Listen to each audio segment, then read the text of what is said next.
De l'Évangile de Jésus-Christ selon saint Matthieu. Heureux les pauvres de cœur, car le royaume des cieux est à eux. Heureux ceux qui pleurent, car ils seront consolés. Heureux les doux, car ils recevront la terre en héritage. La béatitude de ce jour, heureux les doux, car ils recevront la terre en héritage, est une très belle béatitude qui nous invite à un choix, qui nous offre aussi comme des critères de discernement pour que nous puissions vivre dans ce monde sans être du monde. C'est-à-dire que nous puissions être présents à ce monde, engagés dans ce monde, tout en vivant selon une autre logique que celle qui régit les comportements en ce monde, une logique qui n'est pas mondaine, mais qui est la logique même du cœur de Dieu. Il s'agit de devenir ces hommes doux, ces hommes justes, selon le cœur de Dieu, et ainsi de pouvoir recevoir la terre en héritage, cette terre qui est l'objet de la très grande promesse de l'Ancien Testament, cette terre promise qui parcourt tout l'Ancien Testament. Et cette promesse de la terre, c'est pas seulement la promesse de vivre dans un territoire particulier, mais c'est peut-être davantage la promesse de pouvoir trouver le lieu où nous serons stables, où nous serons comblés de tout. Et ce lieu n'est certainement pas un lieu purement géographique, mais c'est bien la communion avec Dieu. Et peut-être plus particulièrement, cette terre que nous pouvons recevoir est-elle le cœur du Christ, ce cœur que Jésus révèle lui-même, vous l'avez peut-être lu dans la lecture de ce jour, comme un cœur doux et humble. Il est intéressant d'ailleurs que quand Jésus veut se définir, il utilise ces deux termes, doux et humble, doux qui renvoie à cette troisième béatitude, et humble, nous en avions parlé lors de la première béatitude et qui correspond à cette attitude des pauvres de cœur.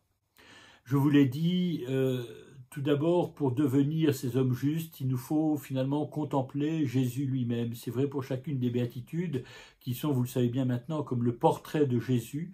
Cela est particulièrement vrai de cette béatitude des doux. En effet, ce terme que l'on trouve ici dans cette béatitude, et qui caractérise ces hommes doux, est un terme rare dans le Nouveau Testament, mais que l'on trouve en quelques endroits significatifs de l'Évangile selon saint Matthieu. À la fin du chapitre 11, dans cette révélation que je viens d'évoquer, que Jésus fait de lui-même, ce cœur doux et humble, nous en trouvons aussi la mention au chapitre 21, lorsque Jésus entre à Jérusalem et qu'il s'approche de sa passion.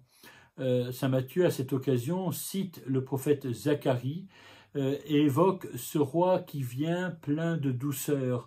Vous voyez bien, ce roi qui vient établir son règne, et nous sommes aussi proches de la première béatitude qui évoquait le royaume des cieux, mais un roi qui vient établir un règne, qui vient remporter une victoire, non pas avec les armes des hommes, non pas selon les hommes, non pas dans une recherche de conquête, de domination et de violence, mais bien comme un roi de paix. Il ne vient pas monter sur un cheval de guerre, mais sur un âne ou une ânesse. Et la citation complète du prophète Zacharie précise en Zacharie chapitre 9, versets 9 et 10, « Voici ton roi qui vient à toi, il est juste et victorieux, humble et monté sur un ânon, le petit d'une ânesse. Ce roi fera disparaître d'Éphraïm les chars de guerre et de Jérusalem les chevaux de combat. Il brisera l'arc de guerre, et il proclamera la paix aux nations. » Vous avez peut-être remarqué que dans la citation de Zacharie, traduite à partir du texte hébreu, le qualificatif de ce roi est d'être humble. Et c'est ce terme humble qui, dans la traduction grecque de la Bible, sera remplacé par le terme de doux, plein de douceur, qu'utilise saint Matthieu au chapitre 21. Il est intéressant aussi de voir comment est-ce que ces deux termes sont très proches, comme dans la révélation que Jésus fait de son cœur. Doux et humble, c'est quasiment la même chose. Comment, à la suite du Christ, nous comporter en hommes humbles et doux? Eh bien, en allant voir du côté des psaumes et en regardant plus particulièrement ce grand psaume 37, d'où est tirée la troisième béatitude. Il s'agit en fait d'une citation par Jésus du verset 11. « Les humbles posséderont la terre, réjouis d'une grande paix. » Et ce verset, dans sa traduction grecque, donne la version suivante. « Les doux posséderont la terre et jouiront d'une abondante paix. » Voyez bien comment, encore une fois, dans ce psaume 37, doux et humble se rejoignent pour caractériser l'attitude de l'homme juste. Nous trouvons aussi ce terme de juste à plusieurs reprises dans ce grand psaume 37. Et alors nous pouvons, en parcourant l'ensemble de ce psaume, au fil des versets, repérer tout ce que ce psaume peut nous apprendre sur ce qu'est un homme juste, doux et humble. Nous trouverons à la fois des critères de discernement pour progresser nous-mêmes et devenir ces hommes doux et humbles, ces hommes justes selon le cœur de Dieu.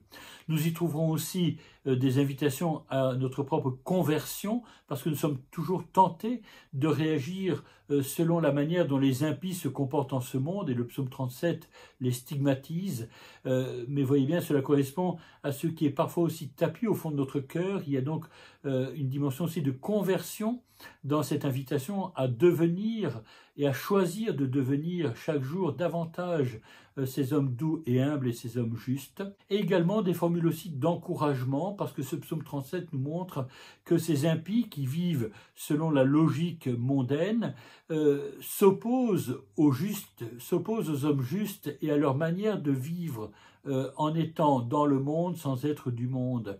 Il y a cette opposition que l'on rencontre où ceux qui se comportent, encore une fois, selon la logique de ce monde, voudraient que les justes fassent de même et réagissent de même.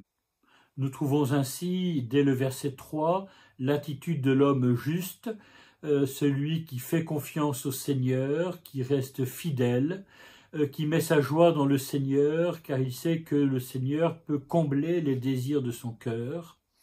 Il est celui qui dirige son chemin vers le Seigneur et qui lui fait confiance parce qu'il sait que lui, le Seigneur, peut agir dans son existence. C'est au verset 5.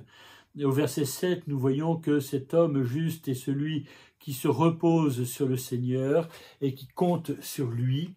Au verset 9, qui espère le Seigneur. Au verset 16, est celui, l'homme juste est celui qui ne cherche pas à accumuler beaucoup de biens, mais qui compte sur le Seigneur, qui est capable de le soutenir. Au verset 21, le juste est celui qui a pitié, qui fait miséricorde et qui donne. Il est celui qui sait que le Seigneur peut le soutenir. Il est celui qui évite le mal et fait ce qui est bien, comme nous le voyons au verset 27. Et enfin, au verset 30 et 31, il est celui qui dit la sagesse et qui énonce le droit. Mais il y a d'autres éléments qui, dans ce grand psaume 37, caractérisent aussi l'attitude de l'homme doux et humble, de l'homme juste. Et nous le voyons dès le verset 1, il est celui qui choisit de ne pas s'indigner à la vue des méchants et de ne pas envier les gens malhonnêtes.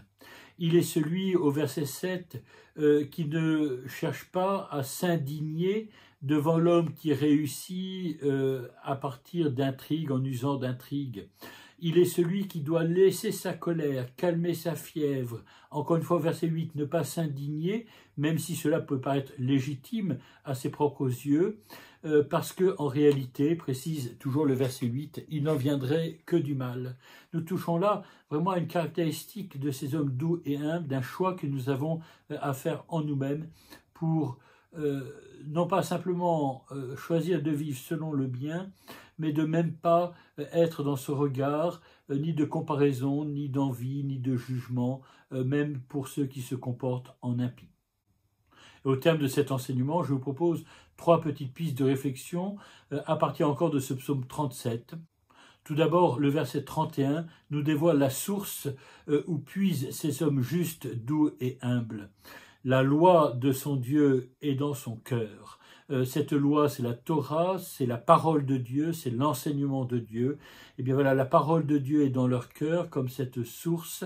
Et nous pouvons penser au psaume 1 que nous avons déjà médité, de cet homme juste qui se plaît dans la parole du Seigneur et qui murmure sa parole jour et nuit dans les moments plus faciles comme dans les moments plus difficiles. Deuxième réflexion, c'est la conclusion du psaume 37. Les justes cherchent dans le Seigneur leur refuge. C'est dans le Seigneur qu'ils trouveront la véritable terre promise, ce lieu de leur vrai repos où ils seront pleinement comblés.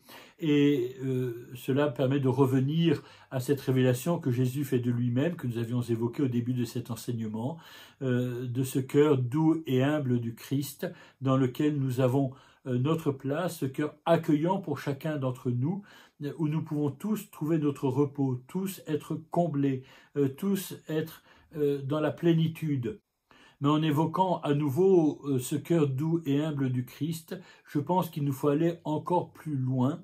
Et c'est encore un dernier verset du psaume 37 qui va nous éclairer. Ceux qui sont bénis par le juste posséderont la terre. Et vous voyez bien que ce n'est pas seulement l'homme doux et humble qui recevra la terre en héritage, mais également il pourra être témoin pour les autres de cette terre, et il pourra, en bénissant les autres, leur offrir également de recevoir à leur tour cette terre promise. Voyez bien que si le cœur du Christ est ce cœur doux et humble dans lequel chacun, nous pouvons trouver notre place, être accueillis et vivre ensemble en communion les uns avec les autres et en communion avec le Seigneur, eh bien c'est pour que nos propres cœurs deviennent à leur tour ces cœurs doux et humbles, ces cœurs accueillants et disponibles, ces cœurs où tous les autres pourront trouver à leur tour cette terre promise, le lieu où ils pourront être comblés parce que notre cœur sera devenu un cœur à l'image du cœur du Christ.